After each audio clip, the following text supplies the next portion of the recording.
Hey, everyone, welcome to Locked On Lakers for Tuesday. Brian Kamenetsky, Andy Kamenetsky. The Lakers have a really hard stretch coming up, but lots of people are coming back. Unfortunately, some of them play for the other team. That's next.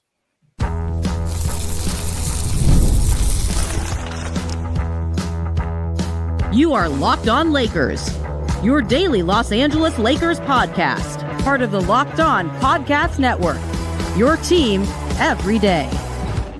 Thanks to everybody for making Locked On Lakers first listen of every day, Monday through Friday. No matter how or where you get your podcasts, this one's always free, never behind a paywall. Locked On Lakers on YouTube is where you can go hang out with over 26,000 subscribers to the channel, Andy, all of whom are once again just gobsmacked at the miracle, the medical miracle, Andy, that is a Lakers game on your schedule. I understand actually that physicians now around the country just walk around the hospital units waving the Lakers schedule over people's bodies, and they magically heal in the way that Kevin Durant and Bradley Beal have healed and will play tonight in Phoenix, in the way that Devin Vassell will apparently be available on Wednesday when the Lakers go to San Antonio. Isaiah Hartenstein, I guess, already got ahead of the curve. He came back last week for Oklahoma City. Everybody's back, and that includes Jaxson Hayes for the Lakers, so that's some good news. It will be interesting to see what getting Hayes back does for the Lakers, who've obviously needed Andy some support, but also, playing a hard stretch of games with all of those players back.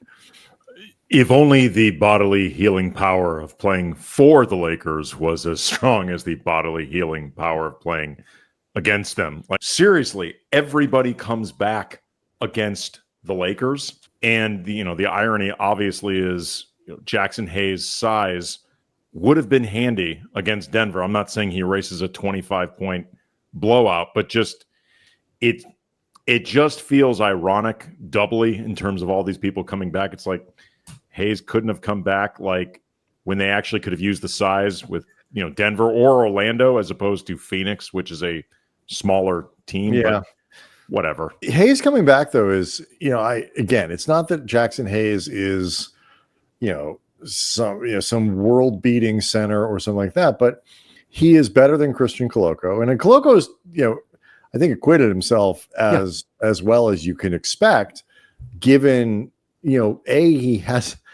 he's not played in a year and a half. He's barely practiced with the team, and he was a really raw prospect when he was playing. So it's not like they got a fully formed, highly polished player and are just sort of sticking him in there. This is a guy who had a long learning curve ahead of him, even if he hadn't missed the time with the blood clotting issues and stuff like that. So he did fine, but he's not a really viable option. And relatively speaking, Jaxson Hayes is much more that. And when you are missing, you're missing Vanderbilt and you're missing Christian Wood, and you just don't have a lot of size. A functional big man for 15 minutes a night that is better than the other guy. Like, it makes a really big difference in what Redick can do. And so I am excited, and I think they are excited to have a real backup center that they have a little more confidence in.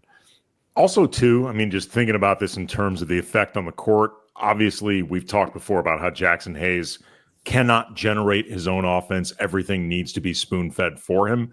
But at the same time, he and D'Lo often play well off each other. D'Lo's been very good in the past at setting up Hayes around the rim. D'Lo is, in general, good at doing that stuff. And if Jaxson Hayes can equal 4, 6 or so more reliable points per game than Christian Koloko on a team that has been starved for bench scoring from anybody, including lately, we talked about it on Monday's show, D'Angelo Russell himself.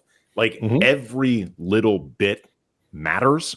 So I think offensively, even though, again, he is not somebody that you think of as a scorer, between the lob threat, Jaxson Hayes setting screens, like that sort of stuff, I think it might be helpful in terms of just juicing the reserve offense a little bit more, which as we've covered ad nauseum, has Take been this entire season. I want to let people know today's episode is sponsored by Built. Start earning rewards on rent you're already paying by going to joinbuilt.com/LockedOnNBA. That's joinbilt.com/LockedOnNBA. It was interesting on the Lakers practiced on Monday. This is with a back-to-back coming Tuesday and Wednesday against, good teams. Phoenix has lost a bunch of games in a row, but also was playing without Kevin Durant and Bradley Beal. Again, both of those guys expected to play tonight. And when they had played, Phoenix was very good. And so this becomes a hard game. And San Antonio has also played, after a little bit of a slow start, has started to play much better. They're a very good home team and gaining a lot of confidence. They'll get Devin Vassell back. Needless to say, this is a difficult back-to-back sequence the Lakers have, Tuesday and Wednesday. Oftentimes, a coach in front of that will go easy on the travel day. The Lakers did not. They practiced hard on Monday, and JJ Redick basically said, we needed to be back on the floor and playing hard and really working through some of the things that went wrong on Saturday in the second half.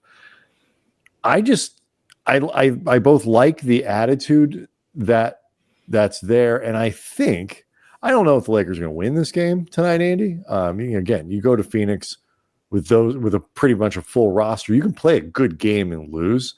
What I do not think will happen, though, is what we saw on Saturday, where you get some sort of collapse or even something that's close to that. I think we are going to see 4 quarters of attention from Redick. After every game, he talks about the level of compete and all that kind of stuff. I think you're going to see high levels of compete in this game, which gives them a very good chance to win. This is a big bounce back game that I think for them mentally to come in and put on a better show than they did on Saturday. Well, over the last, I guess it'd be about 72 hours between the Denver loss and Monday's practice, we heard Redick talk both ends of the spectrum when it comes to the Lakers' competitive spirit, their effort, all of that stuff. He said after the Denver loss in the immediate post game that he thought the level of compete was nowhere close to where it needed to be in the second half. And he reiterated that in Monday's practice, saying, quote, "We just stopped playing. We can all be better." And, he has said before that includes the coaching staff. But at the same time, he also said, quote, "The organization has to be there. And really, there's only so much coaches can do. We can try to joystick it as much as possible, but I can joystick it as much as I want. But if you're not competing, not playing, not participating in the game, there's not a whole lot I can do." And that's our aberration to me. We've been punched in the mouth so much in games. We've been down and came back. We've started slow. We started strong. We've had adversity in nearly every game. To me, that stretch of the third quarter was an aberration. That's not who we are. And I reiterated that to the team this morning. So again, not letting them off the hook, but also I think trying not to make it a bigger thing than it is in terms of just figuring out what went wrong, trying to solve it, and you move forward. I mean, one of the interesting things that came out of it too, in terms of players talking, is a need for more physicality. Something that came up with that Austin Reaves mentioned specifically. Obviously, it's come up with players and coaches at other points too. And it's an interesting thing to talk about that in the context of the Lakers, in the context of their defense, and just what they're putting out on the floor. So let's get into that next.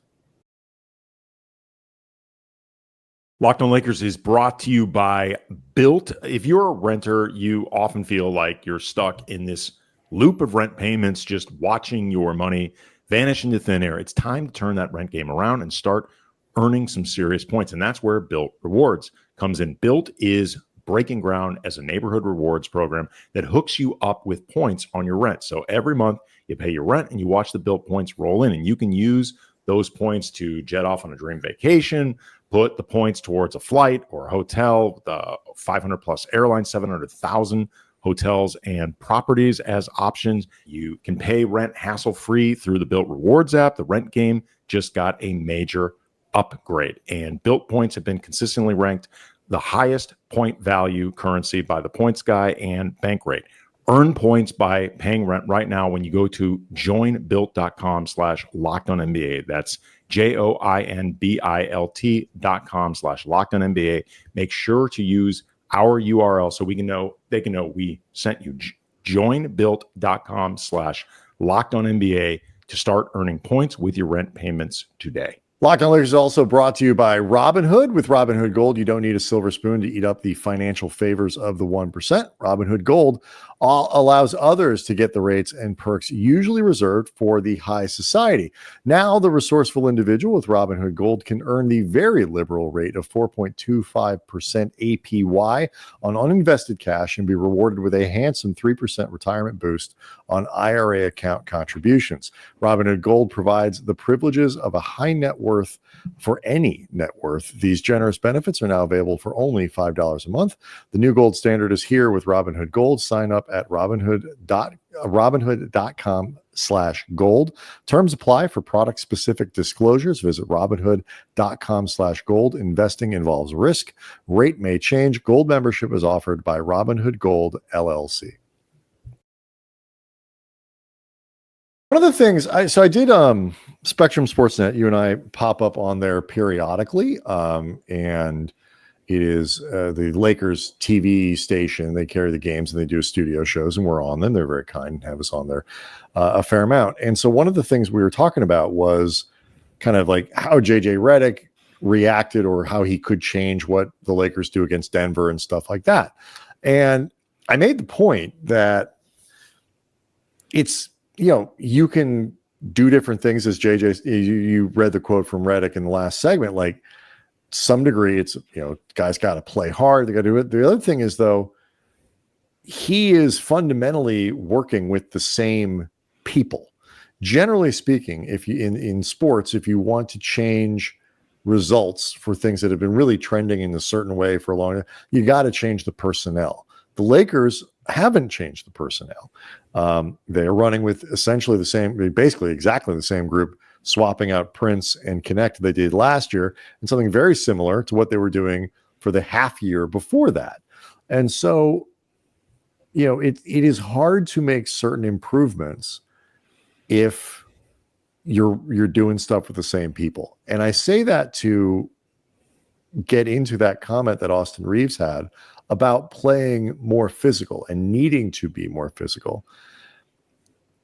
I'm not saying these guys are soft, because that's not what I'm getting at. But like when you look at some of the hallmarks of really physical play, the Lakers are not up there. They're not, there's been this big emphasis on rebounding. The Lakers are 26th right now in defensive rebounding percentage, total rebounding percentage. They're 26th, and offensive rebounding percentage, which is obviously something that they put a huge emphasis on. Okay, they're 20th. So like these are, aspects of physicality and things like that they really just don't excel at. And it's not terribly surprising because, they struggled with that last year, and they're playing with the same people, and they're playing small because guys have been hurt. So, when Austin Reaves talks about playing physically, it really presents an interesting challenge for this team. And, to me, at least, it's interesting to think about like what that looks like and what that means for them while they play. Well, first of all, as far as what he actually said, talking about this at Monday's practice, quote, I think if you watch basketball for a long time, the teams that are physical defensive teams might get away with a little more just because every possession you can't call a foul. So we're trying to get to that where we're physical in every possession and we have to make the refs call fouls. Our personnel, if we're honest with ourselves, isn't the best defensively. Obviously, we got AD that covers up a lot, but we have to be physical out on the perimeter, and especially when we're boxing out. We have to do a better job defensively in transition as well. And then he later said that, quote, I think you might tend to give up more free throws, but I don't think that you have to give up anything. I don't think that you're giving up anything if someone is crashing. You put a body on them and check them out. So I don't think that you necessarily have to give up anything there. You just put a form in their chest, and if the refs call it, they call it. And this is interesting to me because I think it reflects how defensively and also to some degree offensively, the Lakers are not a disruptive team at all. Like, they do not disrupt in terms of the way they defend, whether you're talking about physicality. They're a bottom 10 team in steals. I looked it up. They're the 5th worst in the league at getting deflections. You mentioned before that they are not particularly good on the defensive glass. They're not particularly good at getting offensive rebounds. Like, there's a lot of different ways where you think about physicality and just overall disruptiveness. And it's not what the Lakers do. And in the meantime, they have the lowest amount. They foul the fewest in the league. They're the best in the league in terms of fewest amount of personal fouls. They don't send teams to the line, which on one hand is a good thing, just taken in a vacuum in certain ways.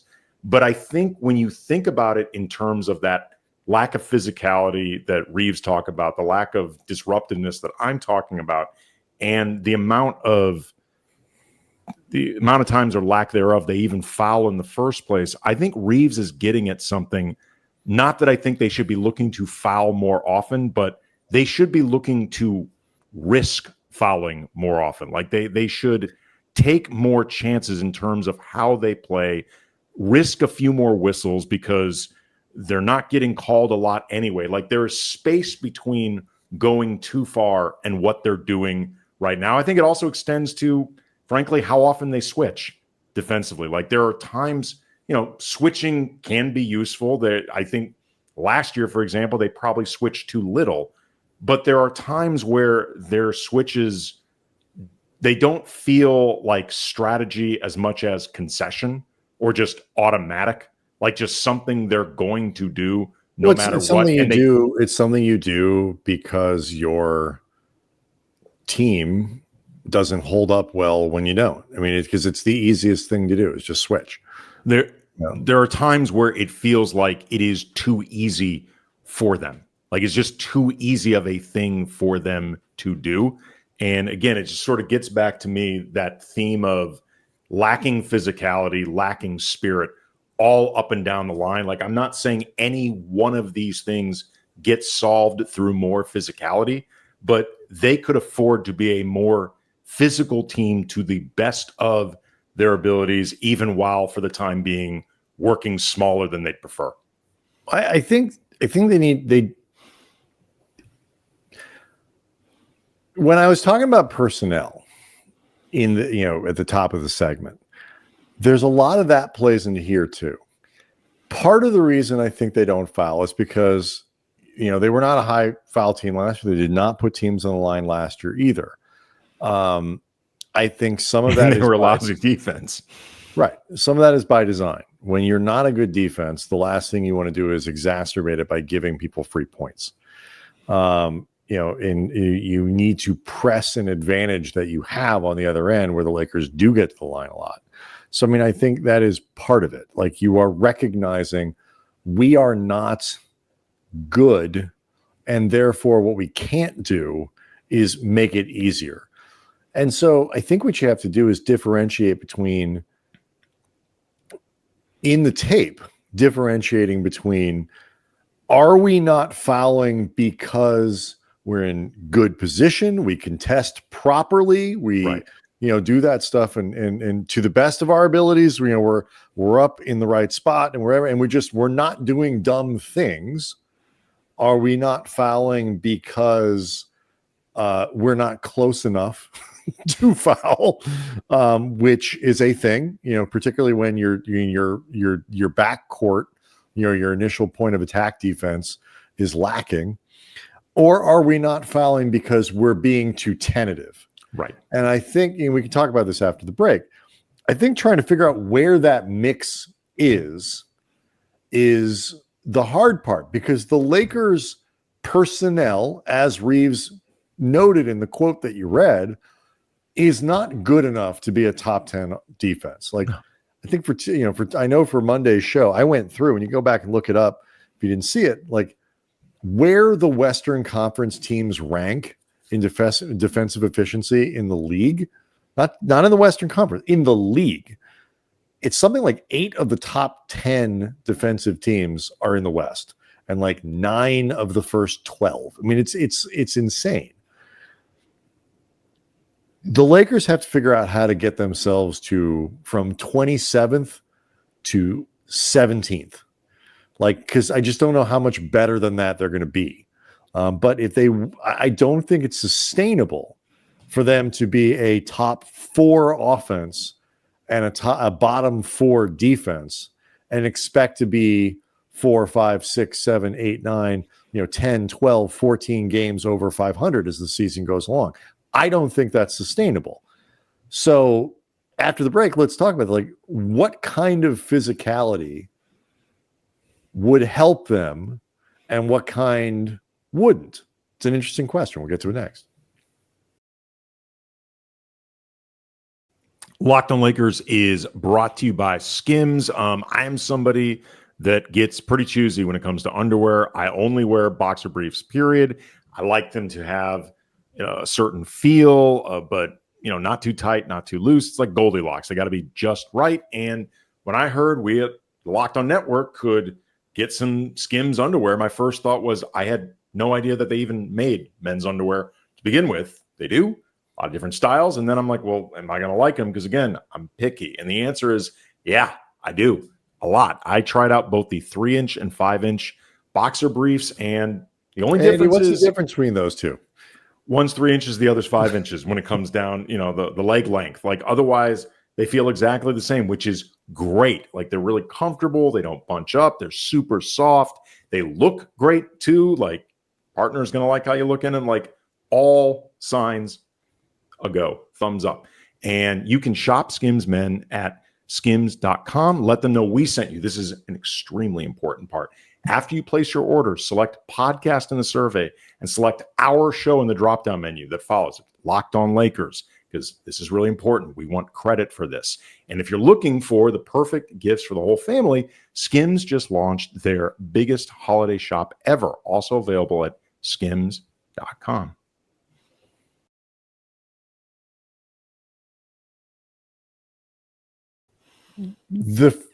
The Lakers have to figure out ways to play with a little bit more force, a little more physicality. You got to make people feel you a little bit more. Like there's a reason that like probably the most energizing defensive play of the year was that block at the rim from D'Angelo Russell, because it just felt so unexpected.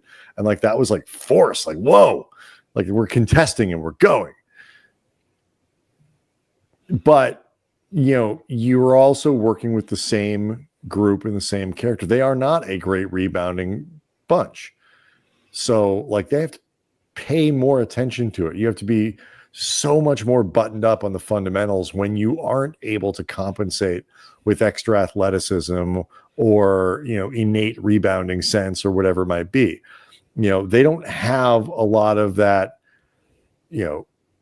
big, whether it's size with athleticism or just great athleticism stuff on the perimeter that can make even kind of bad defenders sometimes still be disruptive, using the word that you used earlier in the show. So, and you don't want to put yourself in a position where you are being physical and just sending teams to the line, picking up stupid fouls. Anthony Davis gets into foul trouble, LeBron gets into whatever it might be. Like this is a real fine line that they have to walk here and figure out what kind of physicality works for them and fits what they're doing that's better than what they're doing now. And one thing I would look to do is test it earlier in games just to get a feel of what they can get away with. As Austin said too, you have to build that perception of yourself as a team that plays this way in order for after a while the refs to start seeing you that way. I mean, it's a different version of it, but same basic concept of building perception. Draymond Green has become a player that for all the technical fouls that he gets, ejections, whatever, he gets away with a bleep ton of nonsense because this many years in the league as the guy who is the bleep ton of nonsense player, and he knows that refs don't want to eject him. He knows that like there's a certain amount of leeway he's going to get because he's a named player.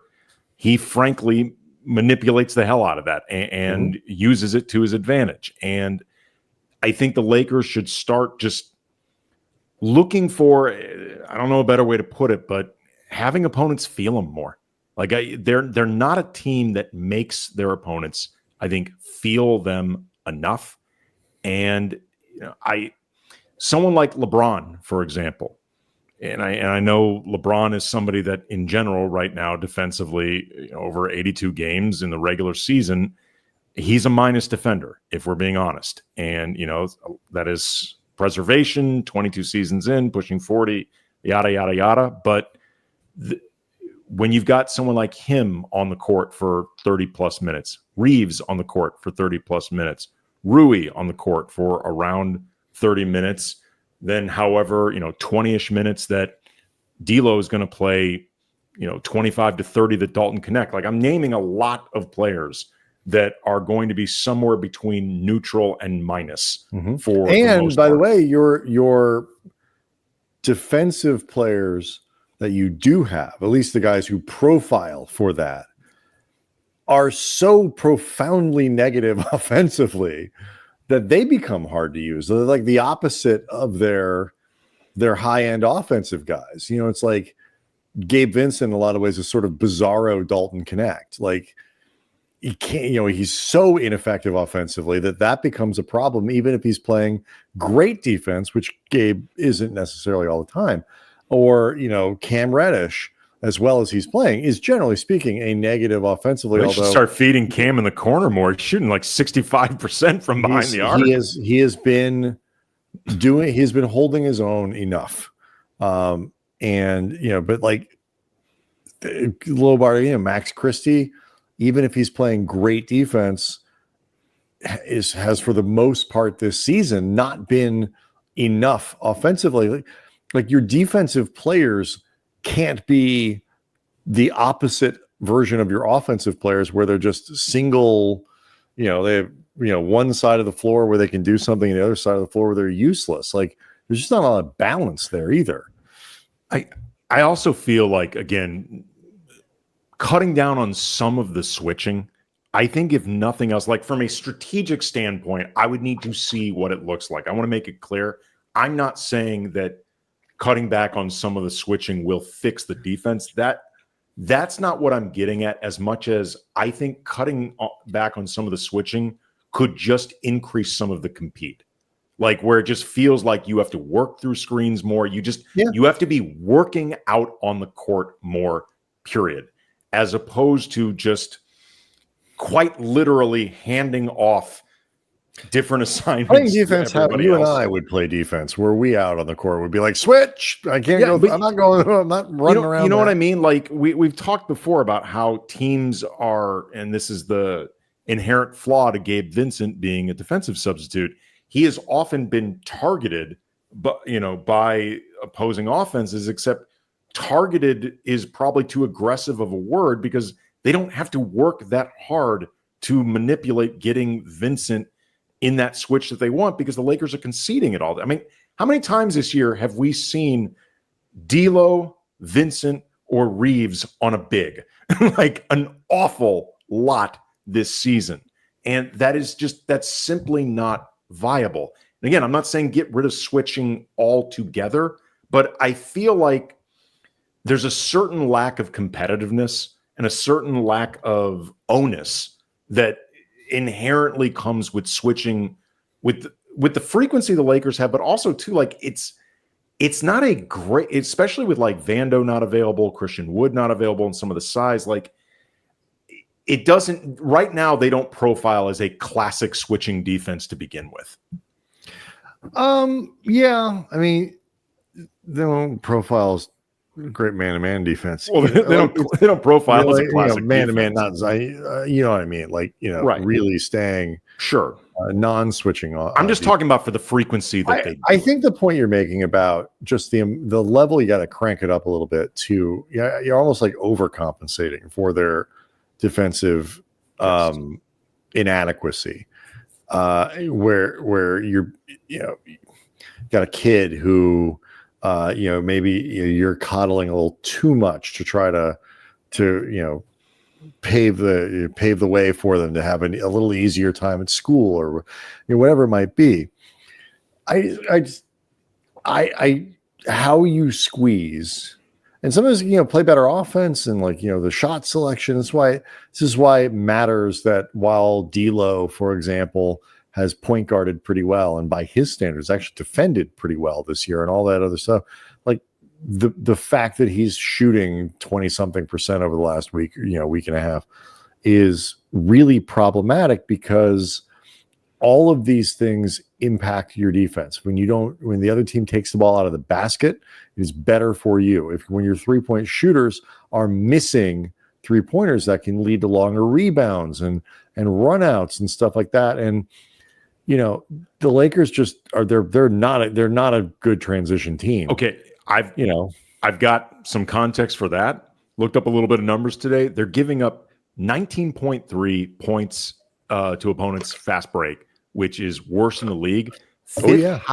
Fifth highest frequency of transition plays against them, despite being a bottom 10 team for turnover frequency, the 5th fewest turnovers in the league. Like, that is almost impossible to pull off. Like the logic of that doesn't hold, except for you can run out every single miss of theirs, and you can run out some makes as well. Like, they are just bad if you push them in transition. Right. And you don't have to worry about them hitting the offensive glass and making you pay there, which is something they were trying to solve or trying to change.